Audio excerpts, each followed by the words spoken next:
Floyd Shivambu, the newly designated national organizer of the new uMkhonto weSizwe party, MKP, has publicly criticized Julius Malema, the leader of the Economic Freedom Fighters, EFF, in response to recent allegations of treachery. Please kindly subscribe to our channel. Do not forget to turn on the post notification bell for more updates. Shivambu responded to Malema's accusations that Shivambu was betrayed by leaving the EFF earlier today at a press conference. Renowned South African politician Shivambu refuted Malema's charges, claiming that he joined the MKP deliberately to further the principles of the historic liberation movement.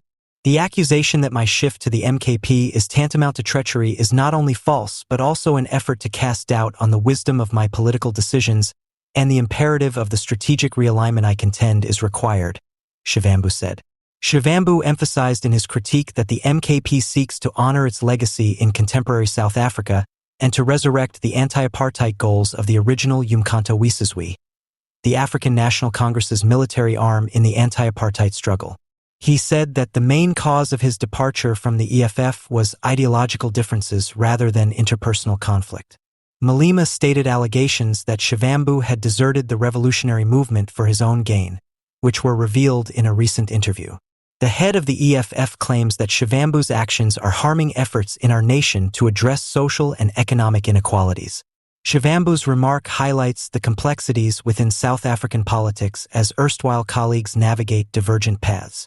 At a time when the MKP is attempting to carve out a prominent political position for itself, the dispute between Shivambu and Malema highlights broader conversations about political commitment and ideological conviction.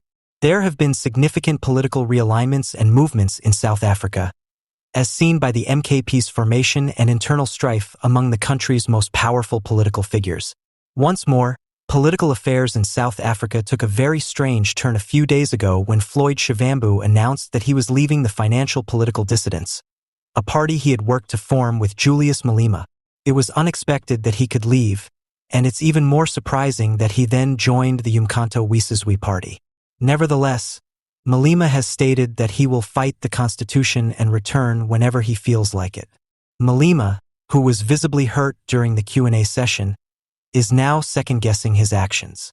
He stated that they will make sure that everything that serves as a reminder of the former agent commander and boss is destroyed and dismantled. He also stated that he will take control of all the authorities and swiftly deal with anything related to Shivambu. Warriors, let us make sure that all of our concealers and deployees follow through on their directives and pursue their goals. The ETU will be under the president's official authority, and all of the powers that were under the delegate president will be transferred to the president's office. Additionally, everything that appeared to be under the previous representative president will be promptly dismantled and disposed of, the president stated. It looks like the EFF is having problems after losing a lot of people. They managed to only receive 9% of the vote in the public and common races of 2024, and people are leaving them to join other ideological groups.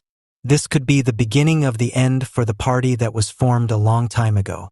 Nevertheless, Malema refuses to acknowledge that there are serious problems, claiming that they will continue to be a moderate movement that is unfazed by the rise of any individual as long as the ruling classes remain in place. The MK party, headed by former President Jacob Zuma, was founded in the meanwhile, posing a threat to the EFF and other parties. In KZN politics, Zuma is regarded as a significant figure. In the early 1990s, he helped the ANC retake the province from the IFP. In KZN, the MK secured a majority of votes, displacing the ANC and the Inkatha Freedom Party, IFP, as the province's two largest parties. If the EFF will retake ground in KZN remained unclear.